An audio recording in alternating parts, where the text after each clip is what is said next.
Company চলে এসেছি আমরা খিরাপাতার জঙ্গল রিসর্টে। আগের বার যখন এসেছিলাম প্রথমবার, তখন এই প্রপার্টিগুলো এখানে তৈরি হচ্ছিল।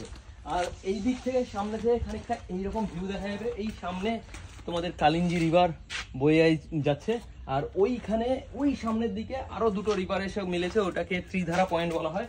আর এটা হচ্ছে আমাদের আজকের রুম। একবার রুমটা দেখি ভাইসা।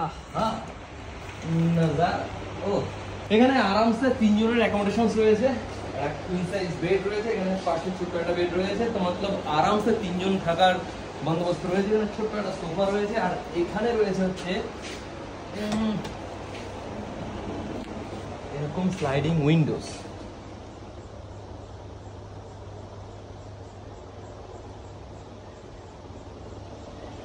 যেখান দিয়ে মাঝে মধ্যে তোমরা বাচ্চা মতো এরকম বাইরে বেরিয়ে যেতে পারো, বেরিয়ে এসে এখানকার এইরকম মনোরম দৃশ্য এনজয় করতে পারো। ভাই ও একদম গ্রিনারিতে ভরা, সেই লাগছে। কিন্তু চলে আসো শিগগিরই, স্ক্রিনের নিচে ফোন নাম্বার দেওয়া রয়েছে, শিগগিরই কন্ট্যাক্ট করো, কন্ট্যাক্ট করে ফটাফট চলে আসো, তাড়াতাড়ি বুকিং নিয়ে নাও। এখন কিন্তু সিজন চলছে।